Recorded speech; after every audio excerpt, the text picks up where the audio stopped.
नमस्कार, मैं हूं जूली। आप इस वक्त देख रहे हैं the India top. Hindustani Awam Morcha के प्रमुख जीतन राम मांझी शराबबंदी कानून पर इन दिनों लगातार सवाल खड़े कर रहे हैं। वो ना तो पूरी तरीके से इस कानून का विरोध करते हैं और ना ही इसका समर्थन करते हैं। जीतन राम मांझी का कहना है कि अगर शराब 10 बजे के बाद कमरे में बंद होकर थोड़ी थोड़ी मात्रा में पी जाए तो मेडिकल साइंस के मुताबिक ये दवा का काम करती है।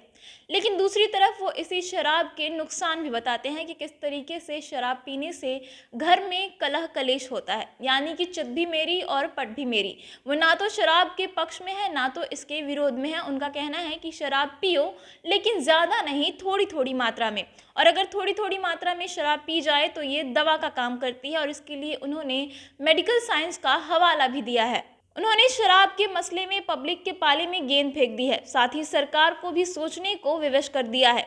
यही नहीं, उन्होंने बड़ी चालाकी से शराब कितनी बुरी है इस बात को अपने घर से जोड़कर लोगों को समझाया। लेकिन दूसरे ही पल उन्होंने ये भी कह दिया कि यदि देर रात अपने घर में थोड़ी थोड़ी दवा के रूप में ले रहे हैं तो इसमें कोई बुराई नहीं है और ना ही ये गलत है। यही बात है जो कि हम राज्य सरकार को समझाना चाहते हैं। उन्होंने अपने घर के वाक़ये का हवाला देते हुए कहा कि जब मैं 9 साल का था तो घर में बाबूजी और माँ दोनों देसी शराब बनाते थे। यही नहीं, दोनों पीते भी थे। एक दिन शराब को लेकर दोनों के बीच झगड़ा हो गया। बाबूजी ने माँ की पिटाई कर दी। हमें बहुत बुरा लगा तो हमने बाबूजी के सामने विरोध जताया, कहा कि यह तो गलत बात है, आपने माँ को क्यों मारा?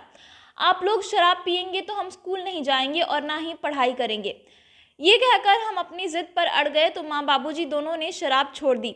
हम और हमारा छोटा भाई दोनों पढ़ने लगे। छोटा भाई पुलिस इंस्पेक्टर हो गया है और हम आज इस मुकाम पर पहुंच गए हैं।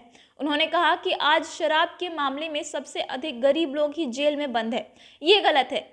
एक पौवा शराब के लिए गरीब का शोषण किया जा रहा है, जबकि बड़ी संख्या में अधिकारी नेता महंगी शराब का सेवन आज भी कर रहे हैं, लेकिन वो जेल में नहीं जाते। इस पर सरकार को सोचना ही होगा। दरअसल उनकी जो बात है वो ये है कि जो छोटे लोग हैं, जो गरीब लोग हैं, उन्हीं को शराबबंदी कानून के नाम पर गिरफ्तार किया जाता है, उन्हीं को शोषित किया जाता है, उन्हीं को जेल भेजा जाता है। लेकिन जो वाकई में इसके गुनहगार हैं, जो इस कानून की धज्जियां उड़ा रहे हैं, जो इस कानून को ठेंगा दिखा रहे हैं, वो अधिकारी हैं, नेतागण हैं, लेकिन उनके खिलाफ कोई कार्रवाई नहीं की जाती है। वो आज भी महंगी शराब पी रहे हैं अपने घरों में बैठ करके, लेकिन इसके बावजूद उनके खिलाफ कोई कार्रवाई नहीं होती है। लेकिन अगर गरीब आदमी एक पौवा शराब भी पी लेता है तो उसे पकड़ के जेल में डाल दिया जाता है और उसके पूरे परिवार को इसका खामियाजा भुगतना पड़ता है। कई बार जहरीली शराब पीने की वजह से लोगों की जान भी चली जाती है और इसकी वजह से उन्होंने शराबबंदी कानून के विरोध में ये बात कही है कि इसकी समीक्षा की जानी चाहिए।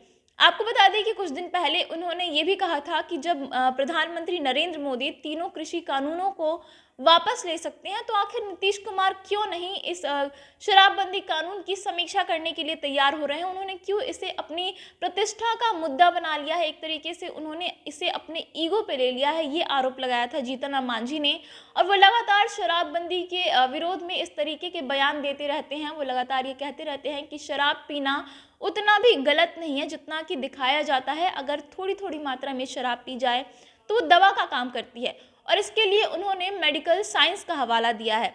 लेकिन इसके साथ साथ उन्होंने शराब पीने के नुकसान को भी गिना दिया है कि किस तरीके से उनके घर में ही शराब की वजह से कलह कलेश होता था। उनके माँ बाबूजी एक दूसरे से झगड़ा करते थे, जिसका असर उनकी पढ़ाई पर भी पड़ता था। जिसके बाद उन्होंने जब विरोध किया तो उनके माँ बाबूजी ने शराब पीना छोड़ दिया, जिसकी वजह से आज वो इस मकाम पर पहुँच पाए हैं। यानी कि वो लगातार इसके पक्ष में भी बयान दे रहे हैं और इसके विरोध में भी वो बयान दे रहे हैं। फिलहाल इस वीडियो में इतना ही। इस तरीके की तमाम अपडेट्स के लिए आप देखते रहिए द इंडिया टॉप। धन्यवाद।